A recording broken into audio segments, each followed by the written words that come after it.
Well, welcome everyone. I'm Mark Plunkett, the pastor of Heritage Presbyterian Church.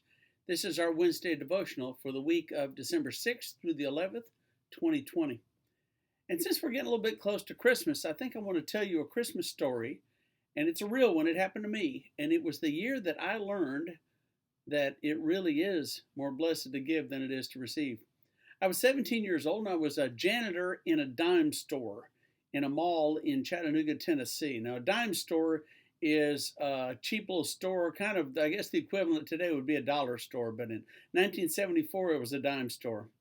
So anyway, it wasn't a very good job and I didn't get paid that much, but it had an electronics department in it. And in this electronic department, it had a cheap but pretty nice stereo console. Now, this stereo console was built into, a big container that was about maybe 4 feet long and about 3 feet tall.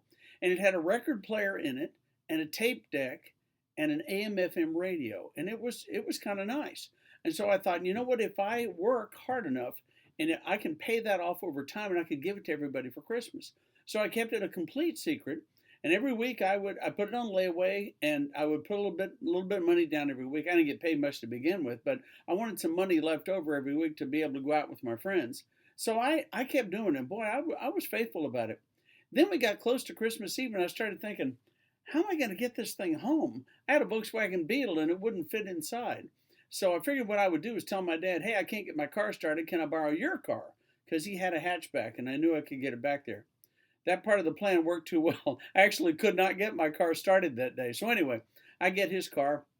I pay it off. I put it in the back. It's hanging out the back of it. And I'd already arranged with my next door neighbor, my best friend Greg, that I was going to put it in his garage. His mom was all in on this. She thought it was a great idea. So I get home that night and it's hanging out of the back of the car and I've got it all tied in there, and stuff. And I pull up and Greg is ready for me. And so he and I both, we both run over and start to untie it. Wouldn't you know it, about that time, here comes my kid's sister. Hey, Mark, what are you doing? And so Greg and I looked at each other and I went, shh, shh, shh, be real quiet. This is a train set for Greg's little brother, Grant. I said, don't tell him. We got to get it in the garage fast.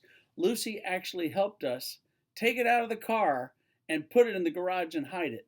And so then Greg says to her, no, Lucy, you can't tell Grant. All right, this is a real special. Well, I'm not going to tell him. I'm not going to tell him. It's like, shh, just don't tell anybody. So she promptly forgot all about it. So anyway, Christmas Eve night. Wait till everybody goes to bed. A little bit longer, make sure everybody's asleep. We lived in a 2-story house, and I slept downstairs. My bedroom was downstairs. Everybody else was upstairs, so I thought, okay, this is going to work. So the first thing I did was open the front door. I'd already oiled the hinges, so they didn't make any sound. And then I stepped out on the front porch, and I pretended to call my cat, so that if my mom heard it, because my mom had really good hearing. And I thought, if my mom hears it, she'll think I'm just trying to get the cat inside. So meanwhile, my friend Greg had stayed up. So I go over and I knock on his window. He comes out. We both take the box out of the garage and we take it into the living room in my house where the Christmas tree was.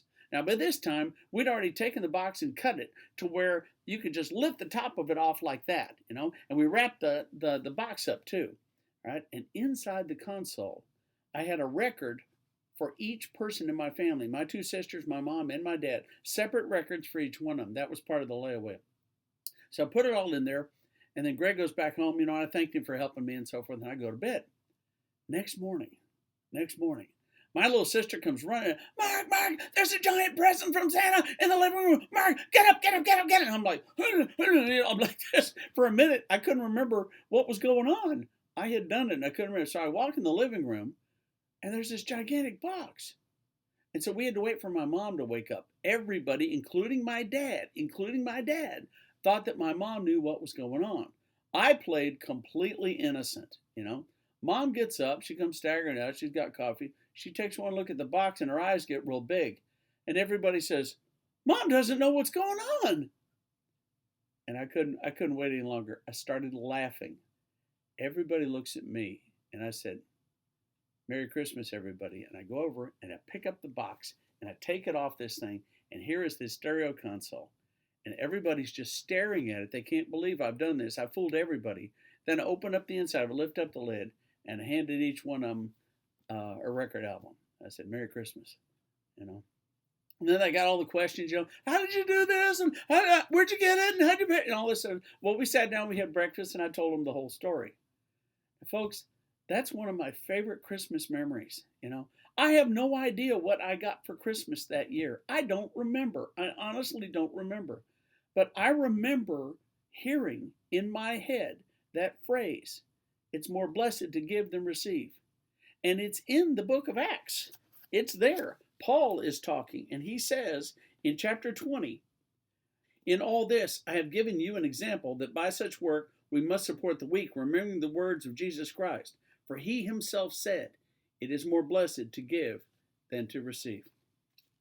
Folks, the Christmas that I was 17 years old, that was the Christmas where I learned it really is more blessed to give than to receive. I loved my family. I love them still. But that was my favorite Christmas because I think that's the one where God taught me a lesson. But it was a good lesson to learn, and I'm glad that I know it now. And even now, I have a lot more fun giving presents than I do getting presents. Not that every once in a while I don't get a really good present, but Lord, I love watching the looks on the faces of the people I love when I give them presents. It really is more blessed to give than to receive. If you haven't learned that lesson, I hope you learn it a good way, especially this Christmas. Amen.